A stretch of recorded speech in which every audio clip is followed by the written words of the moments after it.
They wanna know about Islam, we'll give them da'wah. They wanna know what a Muslim does, we'll give them da'wah. When they wanna hate on our deen, we'll give them da'wah. كن فريدا عش بفخر في الحياة لا تبالي. If they can afford to.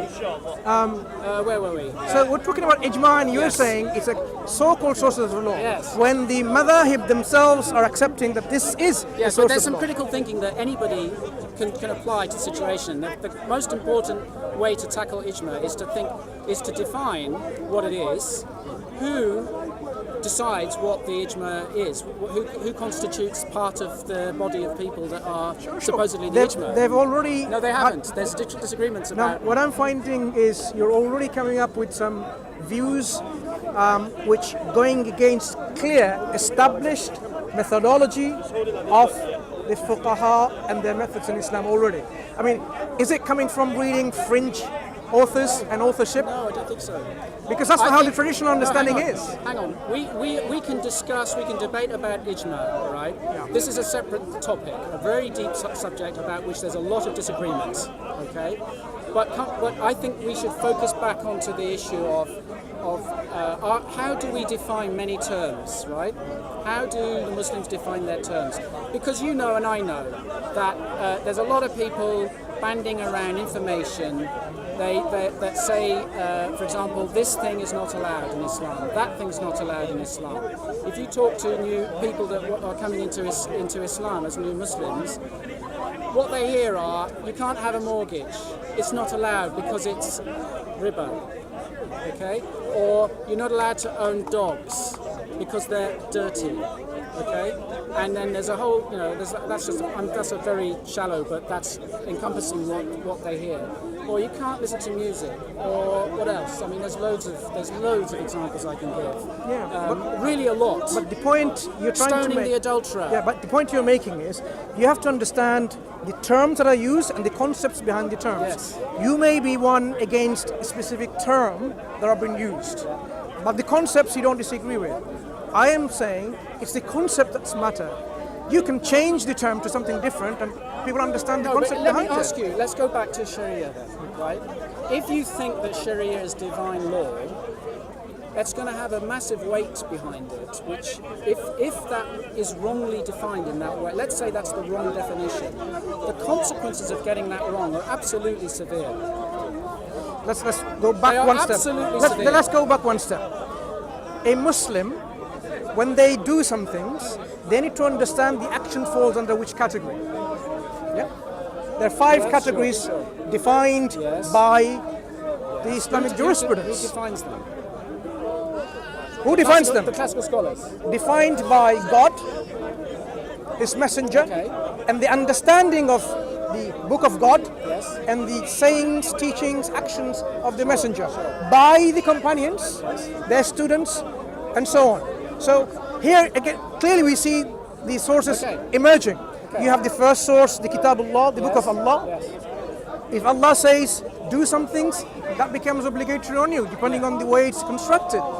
If Is that divine though? If Allah says establish prayer, why isn't that divine?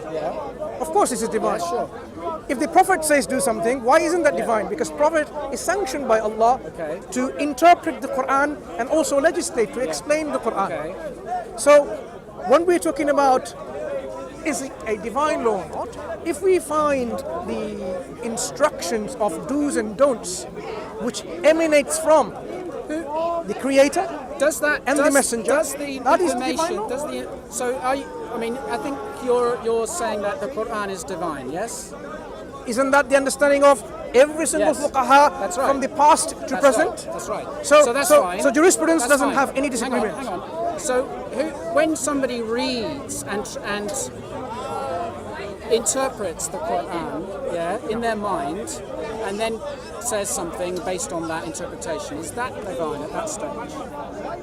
I don't follow you. It's when a Muslim, regardless, let's say he's the greatest fuqaha that ever lived, when he reads the Quran, goes in through the eyes, into the brain, and it's processed in his brain, and then he has some thoughts about it, which he then transmits in some kind of a opinion, shall we say, which is the standard thing. No, their Is he- interpretation is- could be fallible. So is Clearly. it divine?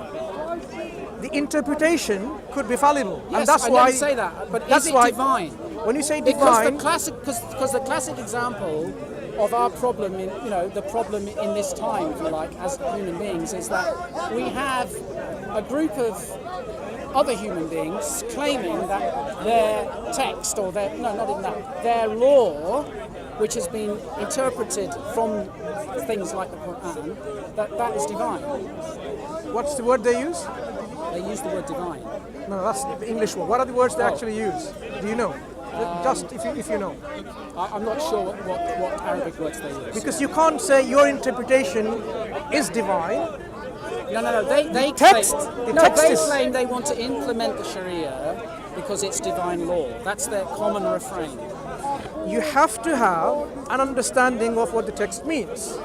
If the text says pray, then your understanding of I prayer understand that. emanates from We're that. not Now, disagreeing. No. If you think prayer means to eat, then obviously No, your that's interpretation not is the faulty. argument. That's not the argument. So why would you say it is not divine, the text?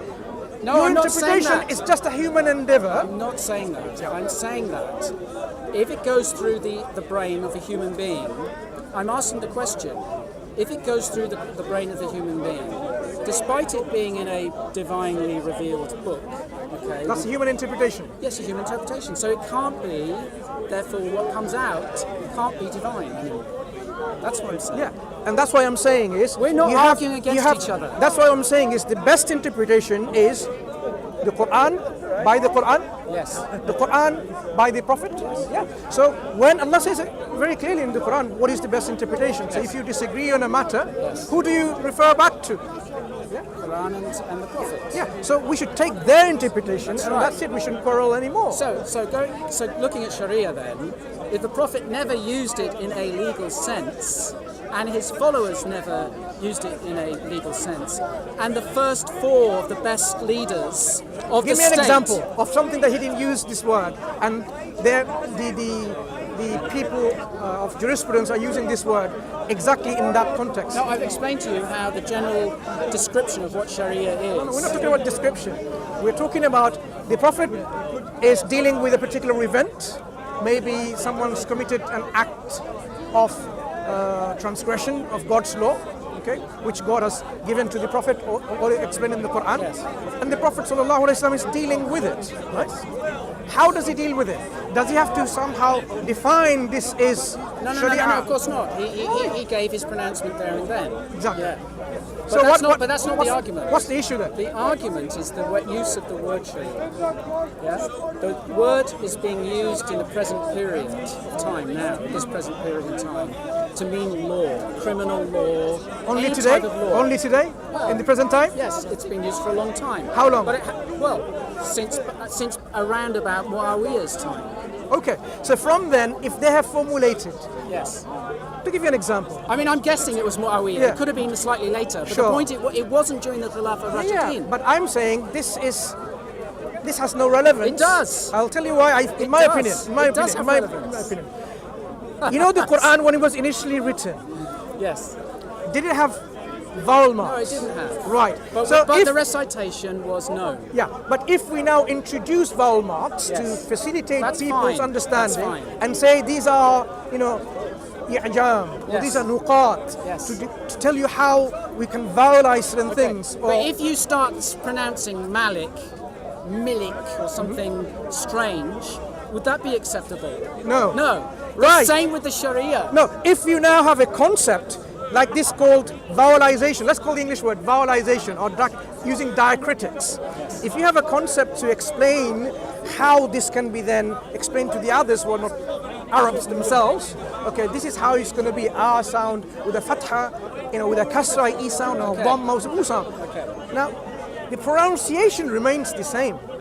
The terminologies identifying these concepts is just a helper. So if the scholars, the people of jurisprudence, Yes. the fuqaha, Yes. have devised terminologies to explain Actually, do you know particular Do concept. you know where the Sharia as a word was first used? I just remembered myself. Do you know where it's where probably? I mean, we haven't done nobody's done no academic or, for that matter, traditional scholar has done an historical analysis of who used this term first. But we do know that that probably occurs. Its earliest occurrence that we're aware of is in Muslim. Imam Muslim wrote in his famous book of Hadith. One of the titles of his chapter, he uses the word Sharia, and that's probably the first use of that term. So when was Muslim around? We're talking, what, 200 years after the Hijrah? Something like that? Let's ask this very important question. So therefore, hang on, for the first 200 years at least, probably, the word was never used by Muslims. But look at the problem. Do you understand the concept of globalization? Yes. This concept, do you think this is very ancient or it's emanating from modern understanding of recent times? Globalization. It depends, I suppose, on your view of history. The term is very new. Yes. The concept may not be that new, but it's certainly not the concepts that are found in different kind of. So what's the relevance? Yeah. The relevance is terminologies can be introduced to explain certain things. Yes. I don't personally see a problem. I see what you're saying. Okay. So, Sharia, when it was used during the medieval up until fairly modern period of time, I would agree that it probably was fit for purpose. Now it's not. Because there's a general misunderstanding, a misconception that it means law. In the present era, most Muslims and many of their scholars seem to indicate. I'm telling you, this has been looked at in Just the talking about literature. law. They think of it as law. I mean, the article that I'm not referring to the article simply because I'm kind of in love with it or something. I'm referring to it because it's a very good literature review that explains with lots of reference citations and it clarifies this misunderstanding that has entered the minds of the Muslims. Particularly now, in this period of time, it's a problem, particularly because the non-Muslims are now using the term. So you have a scholar in Bahrain University, an associate professor, in the almost 1,500 or 300, if you say post-Muayyad times, right? 1,400 years. No, 200 years it wasn't used. So let's understand something. The first 200 years it was not used. Okay, let's say 1,200 years maybe. For 1,200 years, yes. Out of the whole of the Islamic... So you're saying the words don't change over time? No, of course they do. My point is this. We have, within a 1,200 years of Islamic... the first 200, it was never used. Hear my point? It was never used. Within the 1,200 years of Islamic history, yes, no Muslim scholar bothered to find... They didn't, that's right. Do you know why? Do you know why that's the case? Can I make my point? I have an answer to you straight away. Okay. Do you know why that's the case? What is that case? I'll tell you why. Go because for 1,400 years, we never had the ability to do a keyword search on the Hadith literature, my friend. That's no, it's a fact. Not understanding how Hadith is traditionally understood and taught. You're telling me that the Muhaddithin were able to, in their minds, work out the number of times a word appeared, a key word appeared in the Hadith collection. How are Hadiths? Impossible. Let's understand something. How are Hadiths taught and learned? So the isnad is investigated in terms of who it was who made the various pronouncements, the chain. Okay, the biographies of the people in the chain were collected to see whether they memorize the hadith. Sorry? Did they memorize the hadith? Who? The muhaddithin? Yes, of course they did. Okay, how many? Roughly? Thousands. Thousands. Yes, there are. Like, how many total are there, though? Okay, let's. How many total are there? Do you know? Before we go into that, if you have someone called Hafiz of hadith, yes, they have to at least memorize 100,000 hadith. Yes. Are you suggesting in some way there are that 800,000 different Are you variations. suggesting when you have a Hafiz of hadith memorize 100,000 hadith and they're not able to recall? They weren't looking. That's why. Please. That's why they weren't looking either. We have today children. Yes. If you ask them from the Quran, for example, if you memorize the Quran, say someone who's a 10-year-old, there's many clips video clips in not the doubting that. Nobody doubts the Quran. I want to point out certain things about memory. You have a 10-year-old when asked, okay, the word, for example, the word Sharia. Recite the ayat which has Sharia on it. They're able to recount all the words which are Sharia. Obviously they know Sharia occurs once, twice or thrice. Say the word, for example, zakat. We're talking about in the Quran. It only appears once. Please. We are talking about a concept of And it recollection. appears in a Makkah surah. I think Steve or Stephen? Steve. We're talking about now a concept of memory recall. So you have a 10-year-old, a 12-year-old, a 15-year-old, whatever. When you're asking them, which they have memorized, a text. The text could be the Quran, and they're asked to recall ayat of the Quran using these words, and they're able to recall, okay, this occurs in Surah Al-Hajj, this occurs in Surah Al-Mu'minun, this occurs in Surah Al-Shu'ara, and so on. Nobody's disputing this. Please. What we are evidently seeing a demonstration of the recollection of the word and the number of times it occurs and where they occur. If you are also someone who's memorized a collection of books of hadith, say you've memorized the whole of Bukhari, and I told you, okay, from your collections of Bukhari, recite to me or give me the hadith which talks about dogs, for example. Okay?